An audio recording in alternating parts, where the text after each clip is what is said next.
Ladies and gentlemen, this episode of Iron Age Radio is brought to you by the one, the only, the delicious beef man himself, Mark Schram out of Cartwright, Manitoba. You know, in this crazy time of political turmoil and tariffs, I don't really even know what that means. I don't even know what a tariff is. I'm not sure what it means, to be honest with you, but it's definitely something that affects a lot of people.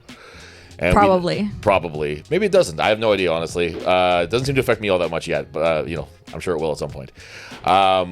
Everyone knows the importance of buying local, the importance of buying Canadian.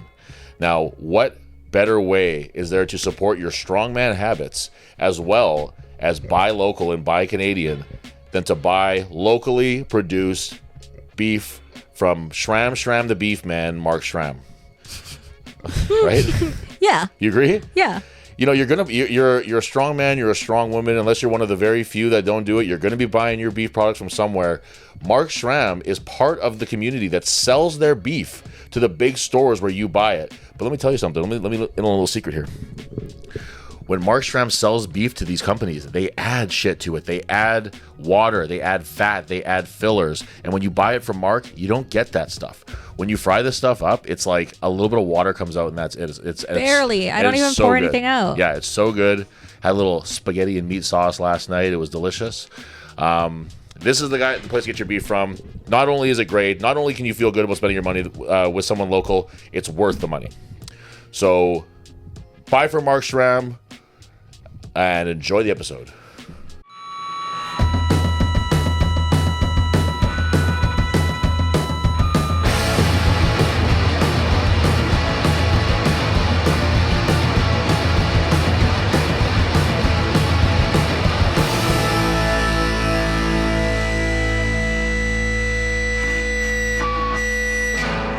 Yeah. All right, here we go, ladies and gentlemen.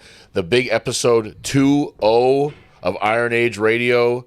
And boy, oh boy, do we have something special for you guys. We knew we couldn't let this big anniversary episode pass without making it a real big deal. So what this is going to be is the start of our super strongman interview series with nothing but the best. The biggest names that Strongman has to offer. And I'm being serious when I say this. It's not like I'm going to have like Jeffers on or something. Like these are actually like where I set that up and then it's just somebody kind of crappy. It's the very best that Strongman has right now. Me and Gian have been very lucky in the last little while. We've been traveling around the world doing Strongman stuff. Gian's competing too. And and we've been meeting lots of really cool people in Strongman. A lot of people that are really nice and really cool. We've gotten very lucky, but not quite as lucky as Wes. This fucking girl here. So we've been very lucky to meet a lot of people who are willing and able to help out and tell us a little bit about themselves, their journey in Strongman, and what's in the future for them. And this episode, we started off. We figured why not start with an absolute bang. The very best female competitor going in the world today, for my money, the best that there's ever been. We have Inez Carrasquillo, the current Rogue Women's Champion, Invitational Champion, the North America's Strongest Woman. We have the Arnold Classic Strongwoman Champion. She's doing everything there is to do in the world of Strongwoman, and she's doing it at an exceptionally high level, and she's looking like really hard to beat these days by even the very best women. We sat with her, we chatted, this recent streak she's been on. We chatted what's coming up with her with Strongman. I know me and Gian are both very excited to get to meet her face-to-face finally at North America's Strongest Man and Woman this year. We're really looking forward to that. Gian can make a new friend. Mm-hmm. Well, I guess you guys are kind of not friends now. Yeah. Yeah. So sit back, relax, enjoy the interview, and see you guys on the other side. All right, so here we are, Iron Age Radio, with our series of interviews that we're doing with the biggest, massivest stars that Strongman has to offer, Strongman and Strongwoman. We are here with the North America's Strongest Woman, the Rogue Invitational winner, and now, as of just only a few weeks ago, the Arnold Strongwoman Classic winner, Inez Carrasquillo. Hi, thank you so much for having me. Thanks so much for being here, Inez. So, Gian's here next to me too, and we haven't really sat down and chatted with you yet, but maybe because we're connected by Alec, I feel like we're like lifting cousins or something. You know what I mean? Like we kind of we said hi to you before when Alec was here, and you guys were you were in the the very depths of your Arnold preparation, and we were kind of getting like an inside look at the coaching experience that you were having with that, with your overhead press stuff especially. And it was really, really exciting to see the numbers that you were putting up there. And now that we're kind of post Arnold's here, how are you feeling about everything? How's that whole experience been for you, going and winning one of the biggest shows that there is in strongman? Um, Being at that show for the last 3 years and going from fifth place to first place, it was just so satisfying because like nobody expected me to win that show. You know what I mean? Because it's not on paper, it's not like my best show. You know what I mean? It had a great two overheads, perfect. It had stones, but it's like the frame was not in my favor. You know, the Mhm. deadlift's never in my favor. A mid pack always for deadlift. So it's like a fight, you know, to stay ahead with points. So it was just very satisfying to be like, hey, like I can come to a show that's maybe not my best, but I can still win. And I can win by 4 or 5 points, which is like super awesome. So Yeah, it was like a big victory. Like, and that's I yeah, guess that's where you want to find yourself, is that you're just like you're now considered like a very well-rounded athlete. You don't need to have a perfect competition with your exact events to be able to not only win but like kind of fucking crush too. yeah. So I same with Rogue. Like a lot of it was like super athletic, and I was like Mhm. unsure if like I was going to be able to like do that. When I saw the events, I was like, oh my god, everything's a medley. Like that's crazy. Right. And I've never had a show like that before. It's always been like very static focused or like two sandbags, like run them down, whatever. It's super easy. But it was like this really tested my endurance. It really tested like my athleticism, and I thought it was awesome. So, because like lately you've been putting on quite a bit of size as you've been getting like stronger and stronger in these big open weight Yeah. competitions. Did you feel like the Rogue, like, was that like, did that conflict at all with what you were trying to do with like the like how demanding the athleticism was, or were you just like prepped ready to go for that? I was pretty prepped and ready to go for that. I think that because we focus so much on being an athlete versus like, you know, just eat to get big. Like it's where I'm still running. I'm doing cardio every day. I'm Mhm. still like on a diet. I'm still doing the things I'm supposed to do. So like getting big wasn't really a problem because like my athleticism never suffered with that. Right. Yeah, because that Rogue one was, I mean, just like the arm over arm was brutal. Like everything was just Oh like god. grinding, grueling. Yes. Yes. And everything was like 2.5 minutes long. And I was like, oh my God, we're out there for so long. Yeah. Did you so when you were training for that, like was the training as bad as like someone might assume for a competition like that, or do you kind of like turn it up for competition day and training is a little bit easier? Training was very hard. The Yeah. setup for everything was super hard. I had to set things up, and it took like 45 minutes just to get the gym prepped so I could Hmm. do one of the events. You know, like the arm over Right. arm event. It literally was a 45-minute setup. I had to get all the sandbags on one end of the gym. I had to like set up this board so I could put my feet on it and like do the Mhm. arm over arm. Set up the sled. You know, so we didn't know how much the sled was going to weigh, so I just tried to make it as heavy as I possibly could.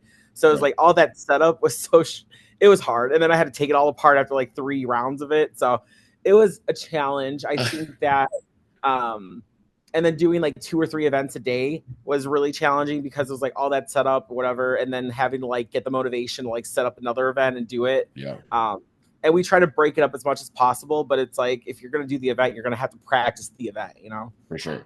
So do you, because you train out of Chicago, you live in Chicago, Yes. um, and so like when we think of like Alex guys, we typically think of more of like those West Coast kind of guys that are all there. And a lot of them train together, and a lot of them train in groups. Are you by yourself when you're doing your strongman training, or is there other people around you in your gym who are doing the kind of same stuff as you? I'm usually by myself in training, but on Sundays there's like a group of like 8 or 9 of us that come out and like train at one gym that I go to.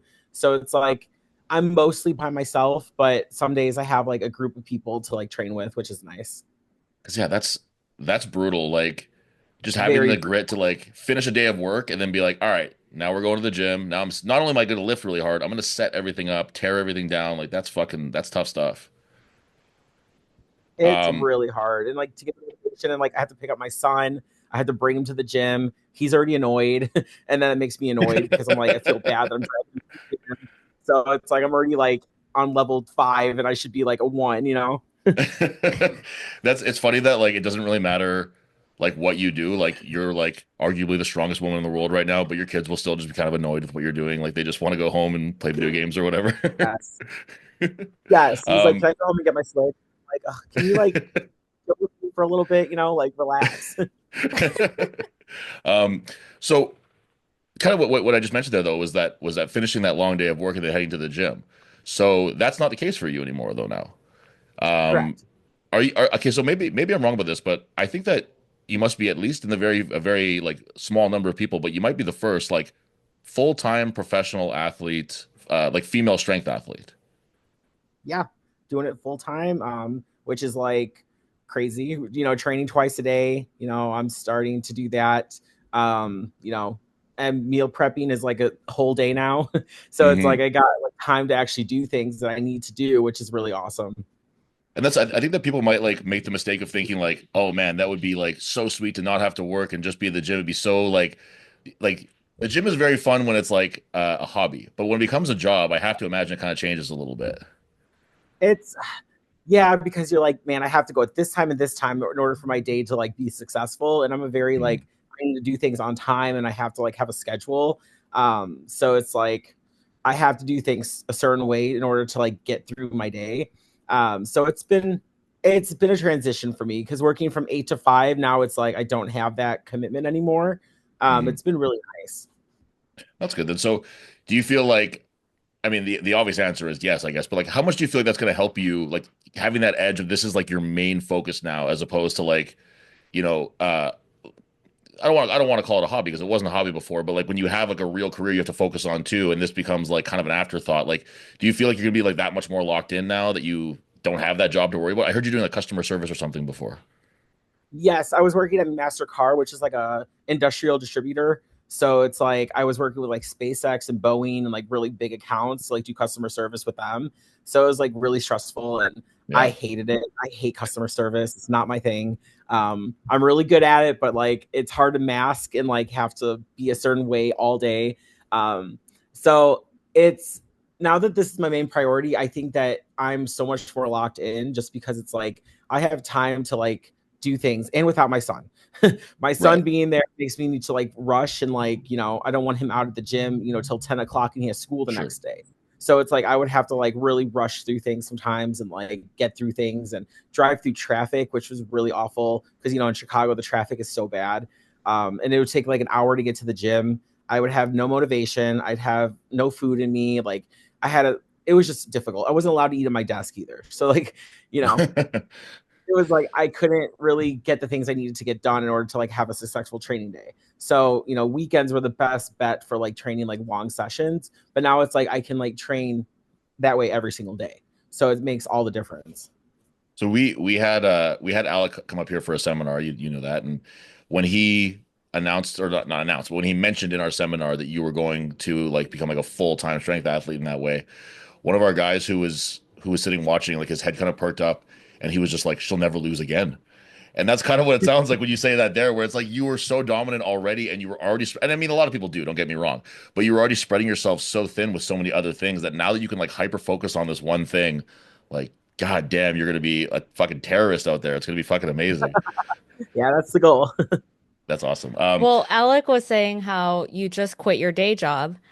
And I was trying to think of like what your career was and what would like suit you. And I was like, I really can't think of anything unless she's like a forklift.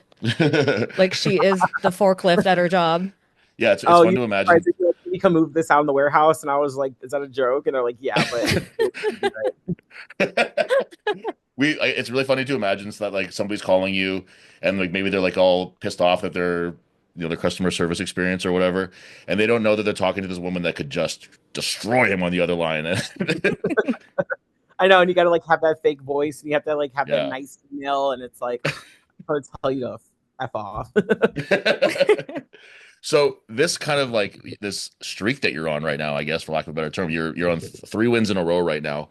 It Yeah. started at kind of a lesser known, but like nonetheless very, very big, very heavy show, North America's Strongest Woman.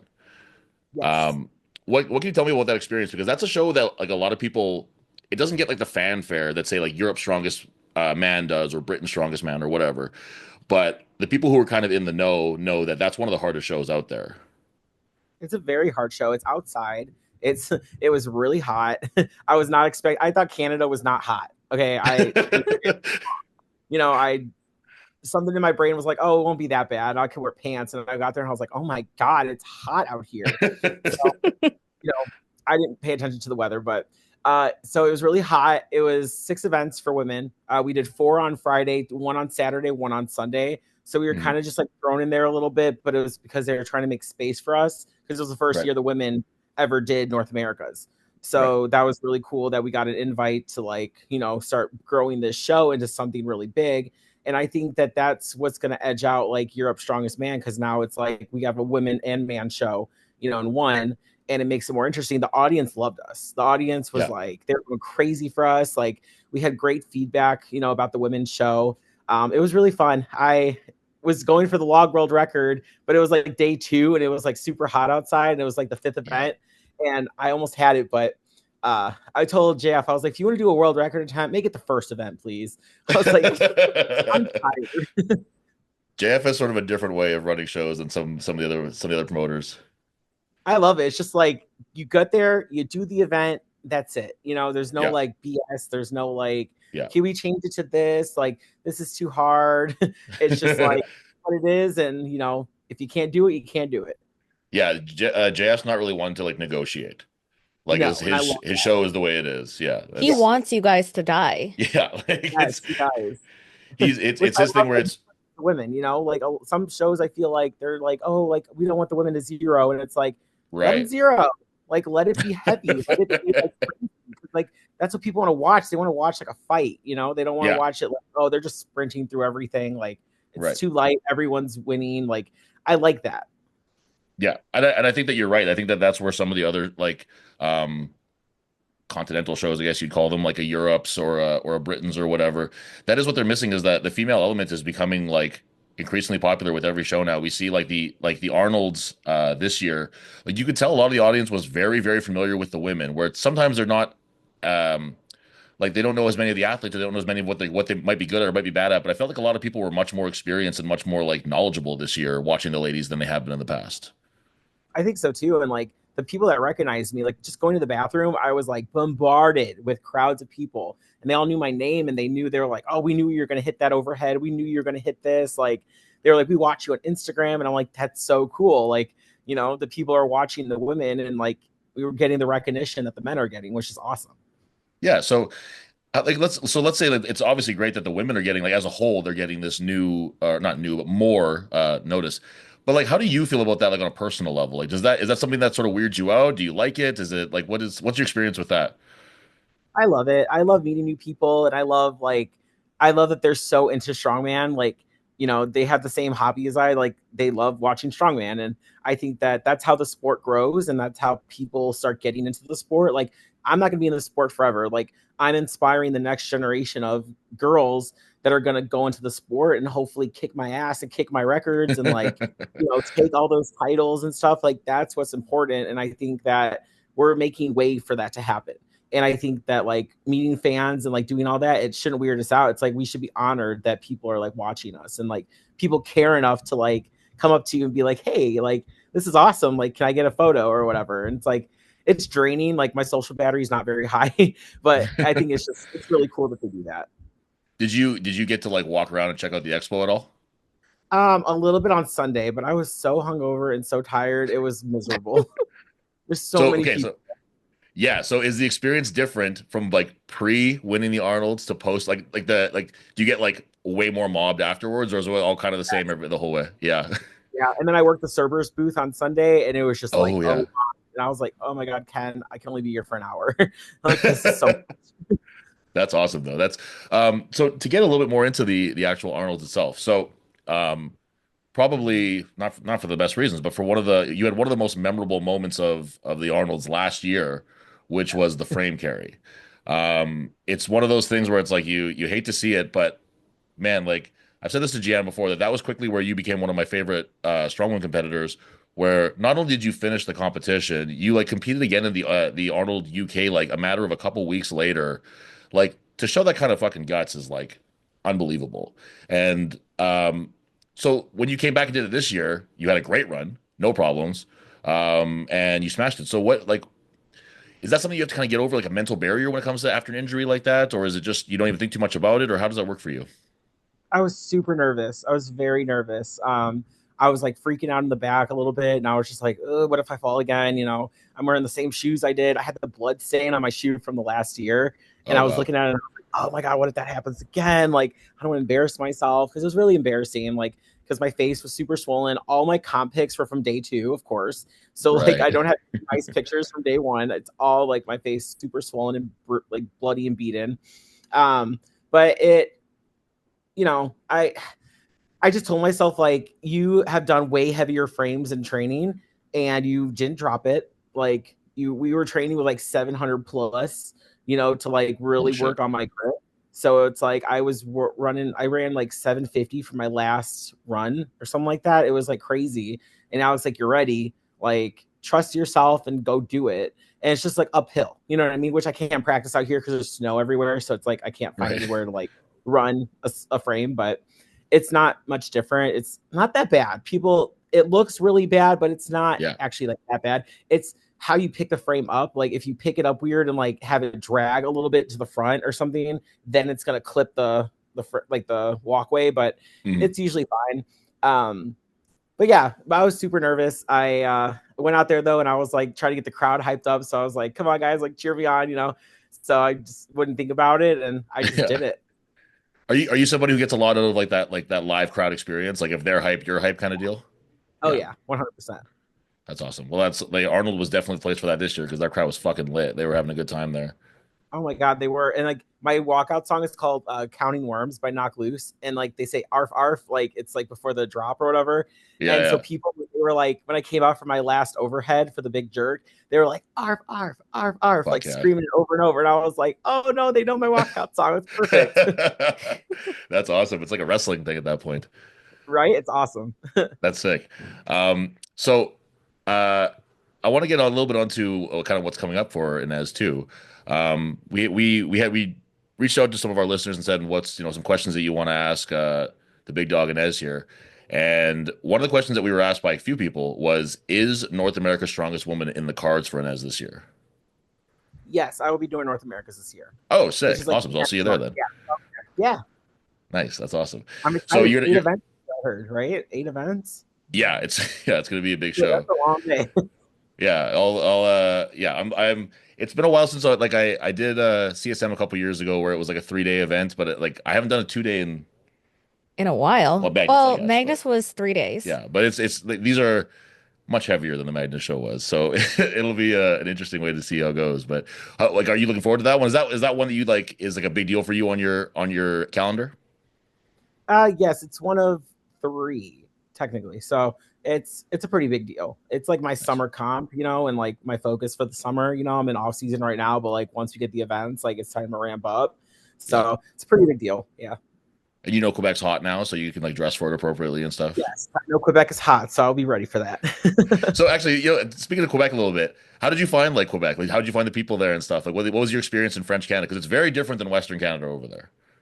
It was very culture shocky for me because it was very French, and I was not expecting everything to be in French. Like, Yep. even the street signs, I was like, oh my God, like I couldn't drive out here because I'd crash into everybody. Like, I'm happy.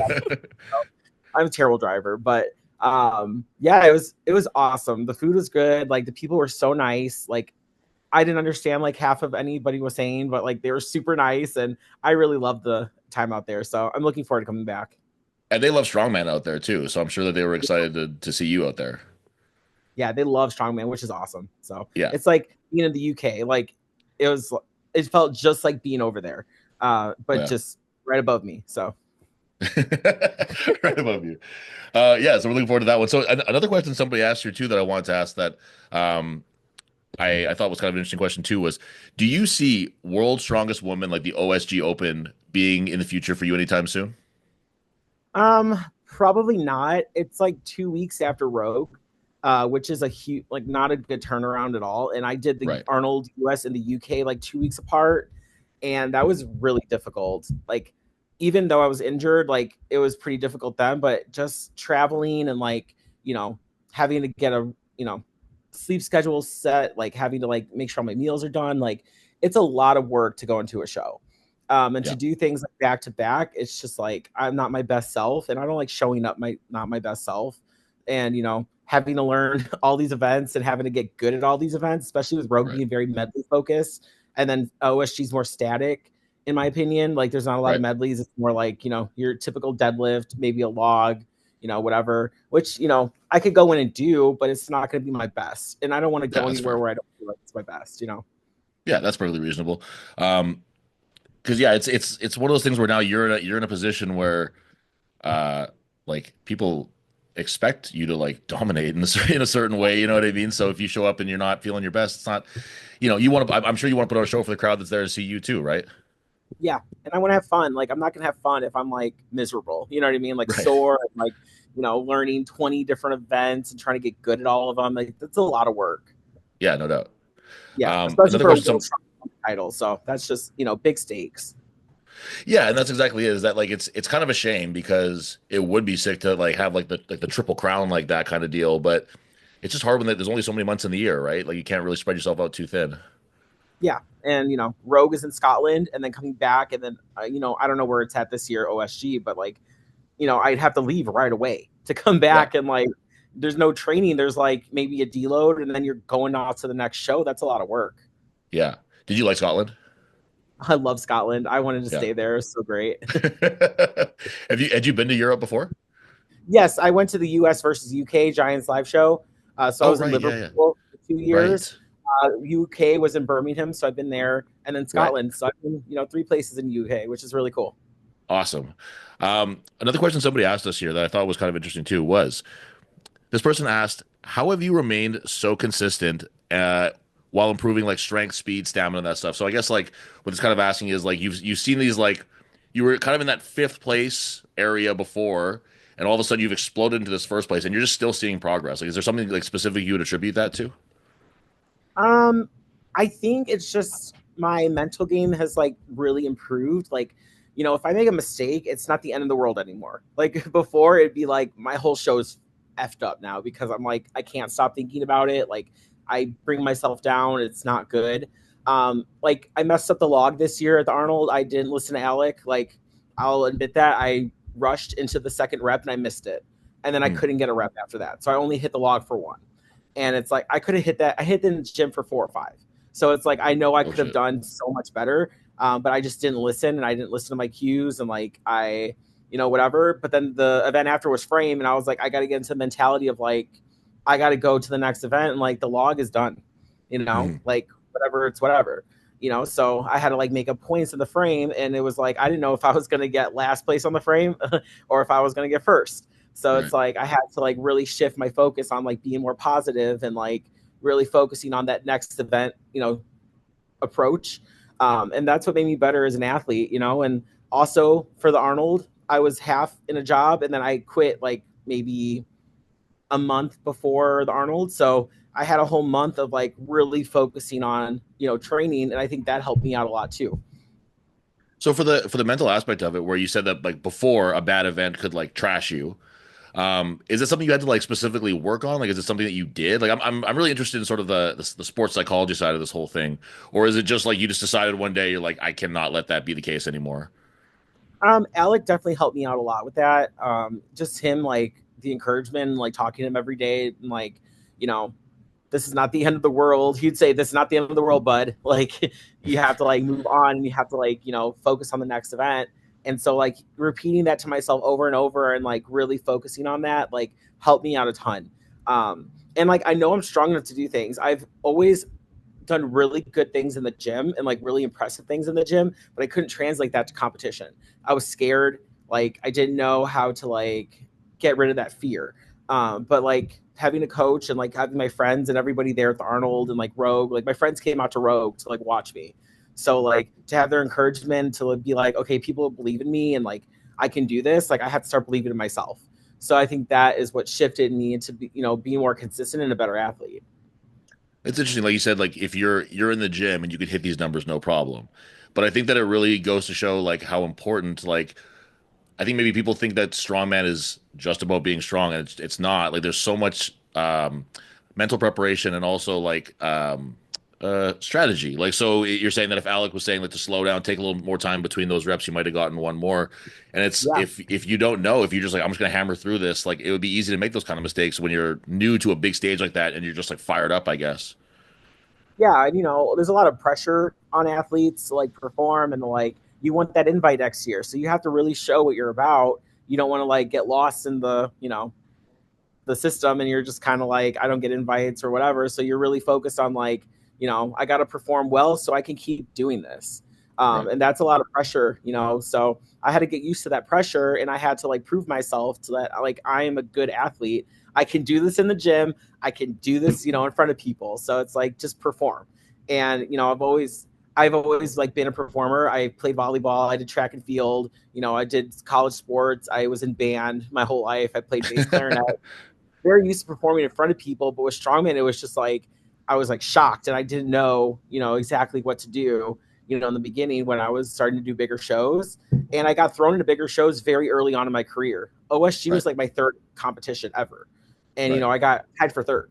So it was like, I know I'm capable of doing things. I just have to like do it now.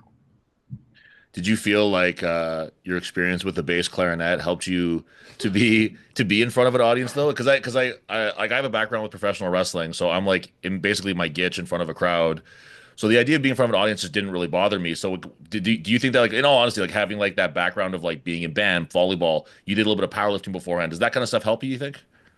Yeah, it like built me up to like where I'm at now, I think. Yeah. Especially like I think the hardest thing ever was the Arnold the first year I did it, because that was the biggest crowd I've ever been in front of ever. And I got an invite because I won the amateur, and the amateur didn't have a lot of audience, which was like easy for me. You know what I mean? I came out there and it Hmm. was mostly athletes, so that was like perfect, because it was like they're all doing strongman. It's not people like they're judging me or anything. And I had to like get over the fact that people aren't judging me. They're like encouraging me, and they want me to do Right. well. So it's like, once you get in that mentality, like you start flourishing in the sport, and like that's what I had to do. That's awesome. Do you so yeah, we've like just speaking, do you have something you want to say? Yeah, I wanted to say that I don't think Inez knows what gitch is because I think that's a Canadian thing. Oh, underwear. I said Oh, when I said I was wrestling in my gitch, that means my underwear. Sorry, that's a Canadian okay. term. I forgot. Yeah, my bad. So what I want to talk to you a little bit too is that we have so in Manitoba and in Western Canada in general, we have a lot more like female athletes coming up than we had even like a few years ago. We have like these new, well, relatively new like weight classes that didn't exist when I started. Like if you were lucky to have a female event, like a female division at an event, like you were already doing pretty good. Never mind like U64, U57, all that stuff. So when you start to see like young women who are trying to get into this, or I shouldn't say young women, let's just say any women who want to get involved, what kind of advice would you give them? Like, what kind of stuff do you tell them to make sure that they can like enjoy their time in the sport? Definitely get a coach. It's more enjoyable when you have someone telling you what to do instead of just like guessing, or like Hmm. letting a bunch of people like tell you what to do. You know what I mean? Like it's really nice to have one person that's focused on you, that can like understand your strengths, your weaknesses, and like really work on those things so you can be a well-rounded athlete. And then like find a community. Like the community out here is not very large, but like there's some really good people out here that like they'll help me set up the circus dumbbell. They'll help me like move stones around. They'll help me like, so it's like you find that community, and like you start enjoying it because you're like, I'm looking forward to hanging out with my friends today. It doesn't feel like a gym session. It's just like we're hanging out and we're lifting rocks, and it's really fun. Um, it's basically what we do. You know what I mean? We're just out here Yeah, no, lifting rocks, it's hanging out yeah, with the bros. exactly. Hanging out with your buddies lifting rocks, I like it. Yeah, and Um, that's what makes it fun. You have to keep it fun. And like as soon as you start making it too serious, or like you're starting to stress yourself out, that's when you lose your sparkle. And mhm. that's something that like I coach some people, and I'm like, don't be so serious on yourself all the time. Like, you're gonna make mistakes, and like that's totally fine. Like we're gonna work on it next week. You know what I mean? Move on, do your accessories, and like we'll focus on that next week. Like you just have to have a lot of fun. And I think strongman should be fun first, and then like more serious second. So I'm Mhm. like, I try to keep that to myself too, like especially with bigger shows, like when there's a lot of pressure on me, I'm like, this is fun. Like I get to do stone to shoulder at a competition. Like that's awesome. Like I shouldn't be out about it. Yeah, that's good. No, I like that. Yeah, we've started to see, like I said, like a flourishing of the ladies here, and I know that they really enjoy like. So we have sort of Sam and Mel as our Canadian representatives, but I know they love watching you too because I mean we've said it before too when we watch you on like say the Arnolds or the Rogue.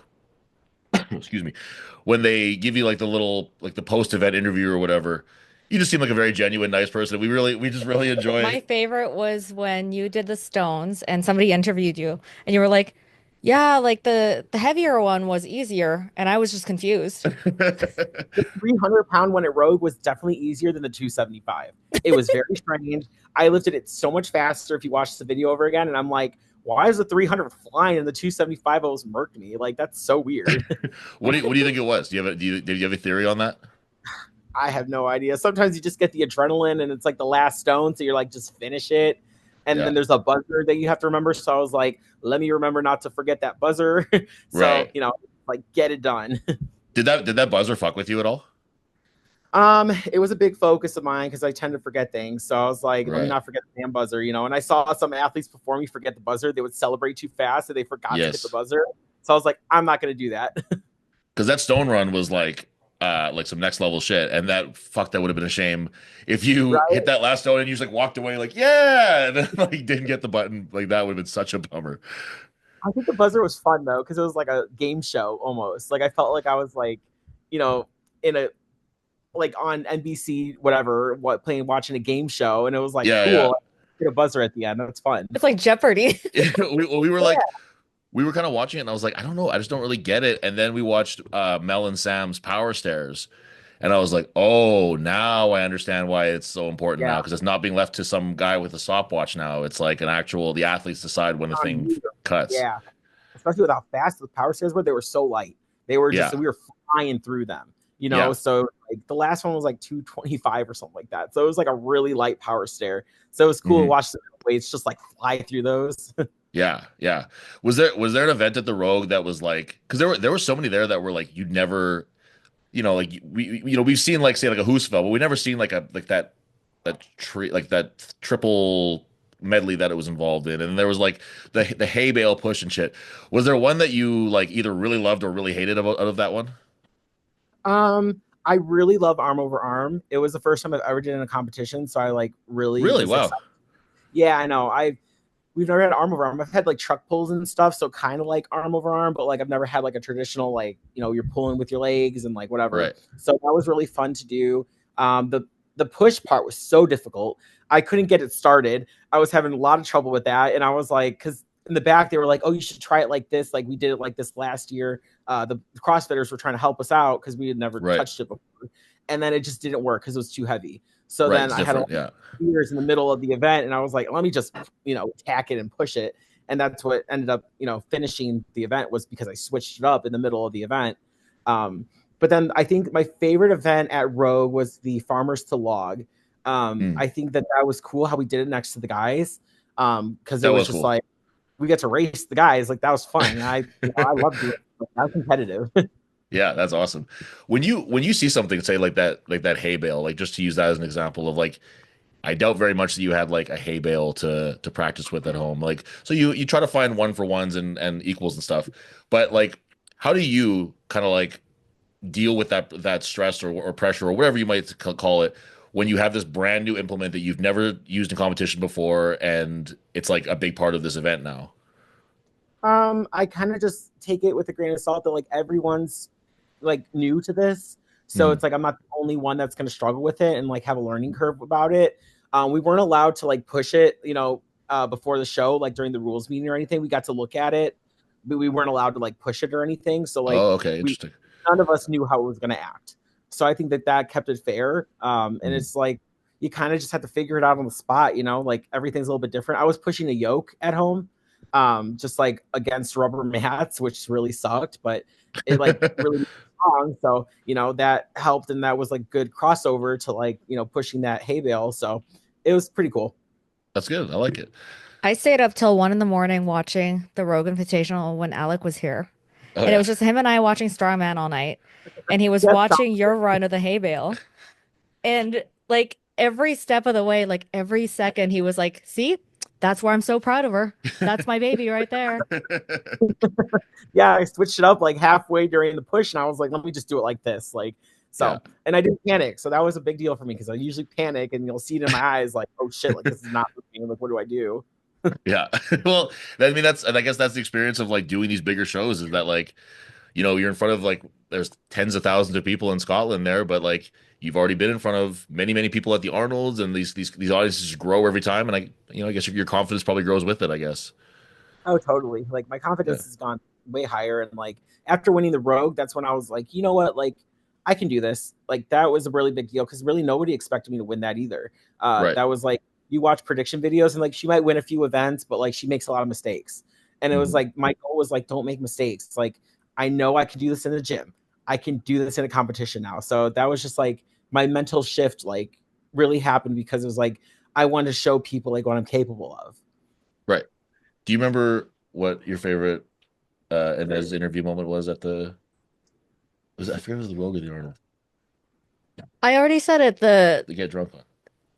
Oh, that was at the Rogue. no, The Rogue. my favorite was Inez being very confused at the stone. Oh, okay. I remember that one too, though, where it's like, I'm gonna get drunk, and the crowd's like, "Yay!"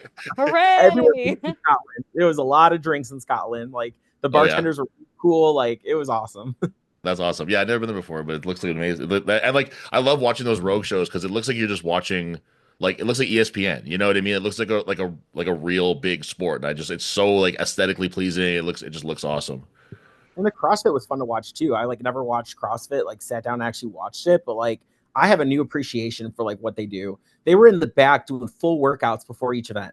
Like Really? I was like, yeah, they were like on the assault bikes going crazy. And I was just like, don't you have an event coming up? And they're like, yeah, we're warming up. And I'm like, you see the strongman, they were on the side eating days, like laying on the floor, and they're over there like busting their asses, getting ready for an event. And I was like, I have a new appreciation for them. Two very different types of athletes, I guess. Yeah, yes. Well, I can also say that I've never checked out the CrossFit thing, but if Inez says that it's worth checking out, I'll probably I watch it used to next. just fast forward through it. I'm No, not you gonna gotta watch. lie. Some of the events were like a little, they ran a lot, but like the power stairs event was really cool to watch. Yeah. The one where they were doing like the vertical pegboard, like that was really cool. I was like, I could never do that. Like that's No, pretty fuck. awesome. That's I tough feel stuff. like it would be way more fun to watch in person Maybe. because I'm not into it. So if I was there in person and if I'm in the crowd getting drunk, I'd be very into it. Yeah. Yeah, I think you just have to like pick an athlete and be like, I don't know who this person is, but they're my favorite now, and I'm cheering for them, and now I'm emotionally attached to how they're doing. So that's like put some stakes in the game a little bit, you know? true. Yeah, I was watching Yeah. Tia. I love Tia. Like she's an incredible athlete and like she's a mom, so it's like I really resonate with her. She came back so quick after her pregnancy too. She was like 6 months, like postnatal, and she was already doing another show. And I was That's like, crazy. that's crazy. I didn't come back into like training until like my son was like 3 or 4. So appreciation for them. So Different strokes, right? seriously. So, Jan, do you have anything you want to say to Inez before we let her go here? I had some stuff written down. Hold on. Oh, Well, hold on.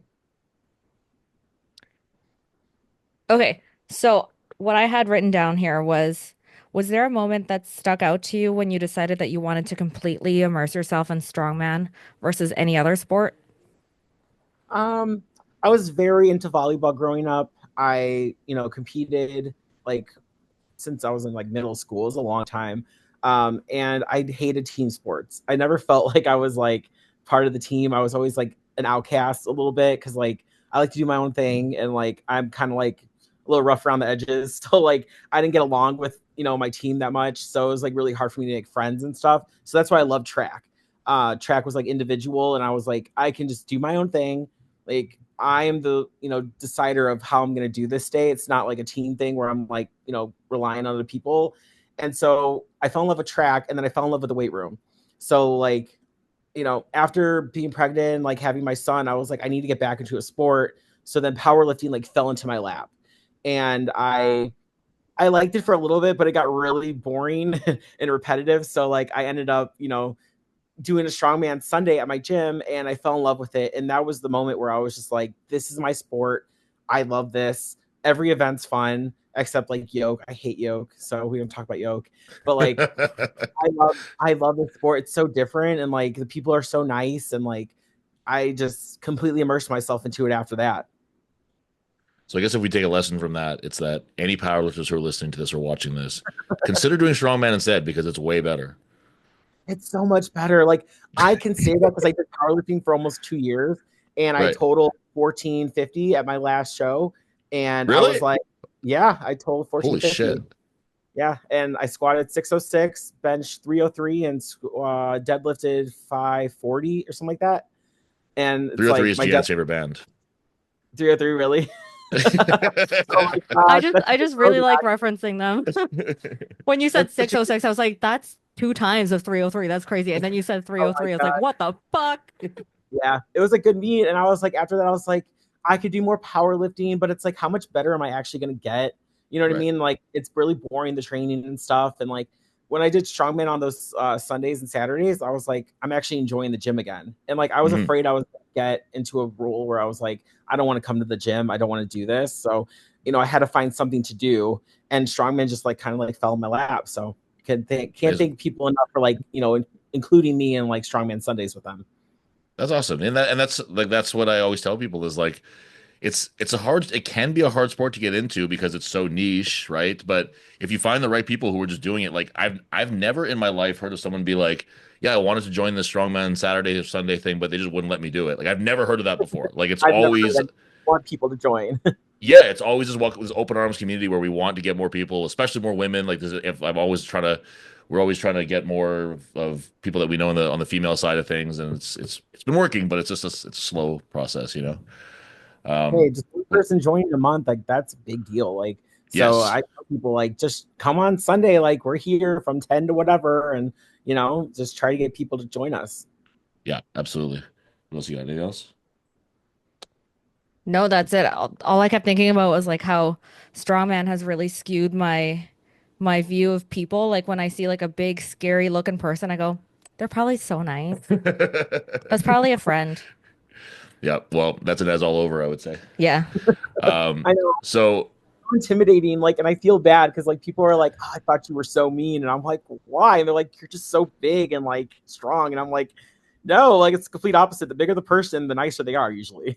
usually that's what I find too. Yeah, and I'm looking forward to getting a picture with Inez where I'll finally get to see like people will see like, oh, she's really fucking tall. Like because Yeah. you're only like an inch shorter than me, I think, right? You're like 6'2", right? I'm 6'1". 6'1", yeah. So Yeah, and that'll I'm be 4'10". yeah. We'll get one with Jan in the middle. That's what we'll do. My 8-year-old is 5'3", so he will be taller than you. Oh my God. That's awful. Okay, so what's the next one coming up for you? Would that be North Americans? North America's, yes. Awesome. Okay, so we're still unclear as to whether or not there'll be like a way to watch that one or not. They don't love streaming in Quebec. I don't know what it is. They don't love it. But I know last year Lucas had those really great videos that made it very watchable and very accessible to people. So I'm sure one way or another people will be able to watch you there. If people want to like just follow your stuff, get in contact with you, what's the best way for people to do that? Definitely Instagram. I'm on Instagram quite a bit. It's pro Inez _pro Strongwoman. So you can follow me on there, hit me up, like whatever you want. Like if you just want to be friends, cool. Like I'm down.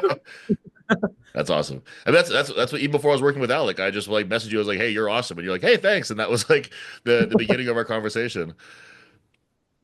You're very easy to get along with in that way. Thank you.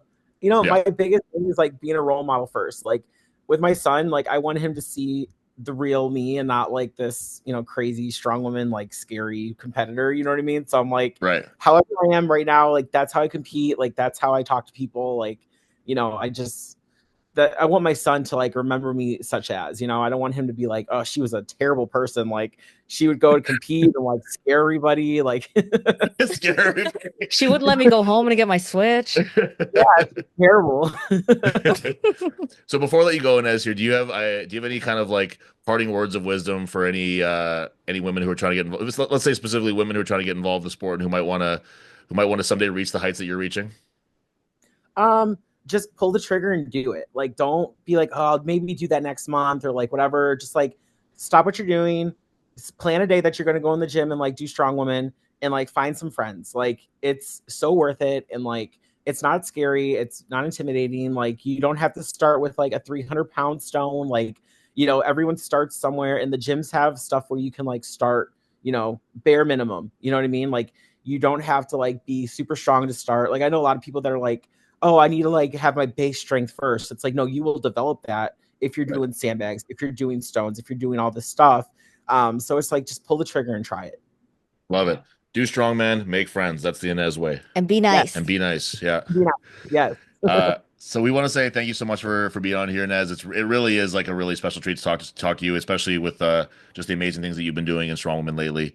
Gian, say goodbye. Goodbye, Inez. Thank you. Okay. Thank you. We'll talk to you soon, and I'll see you in North Americans. Yes, I can't wait. Well, there it is, ladies and gentlemen, our sit-down conversation with the one and only Inez Carrasquillo. Truly one of the greats, like about to be well on her way to being GOAT status in Strongwoman, and just like a really nice lady, really nice, really sweet person. Yeah. You enjoyed that? Yeah. Yeah. She's awesome. And thanks to everybody who asked questions for us to ask her. I'm not sure entirely when this episode is going to come out. It'll either be just before or just after the novice competition, which is on Saturday, April 12th. Let's pretend that it's coming out before the competition. If that's the case, come on down to Selkirk, Iron Image. This is where you see the strongman superstars of tomorrow today at the novice competition. It's all people who are just getting started. It's a great opportunity to come down and meet some new people, to meet some new faces in the strongman scene. If you're a competitor or somebody who's just sort of like adjacent to the strongman scene, I encourage you to come down and say what's up, meet the new people. Don't be a weirdo about it and just sit by yourself like a pervert. Come out, say hello to the new people, and let them know this is the wonderful community that they're getting involved with in strongman. Also, you can come watch for free, not like any other strength sports that charge you money to watch 10 seconds of a deadlift. Nope, that's absolutely true. There'll be no charge to watch this one. We're here to grow the sport, not stifle it, not make people hate that they have to go and watch and to like pay to support their friends and family. No. So come on down, check it out. And next week on Monday, I believe, we will be sitting down with yet another huge name in the strongman world. We're going to be going back over onto our side of the border, and we're going to sit with one of the best to ever do it, to ever come out of Canada, the Wolverine, Max Boudreau. He's North America's strongest man. He's a podium finisher at World's Strongest Man. He's been Canada's strongest man a couple times. He is the man when it comes to Canadian strongman right now.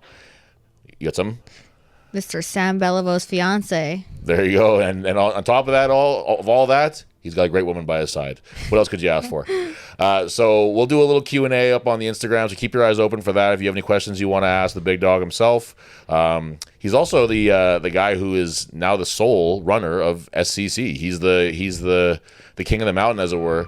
And so if you have questions about that, there you go. That's your chance to reach the man directly. I'll ask some questions, and I'm sure they won't be annoying to him. Okay, have a good weekend, guys. Okay, bye everybody. See you guys in the novice competition, and if not, I'll see you guys when I see you. Sometime.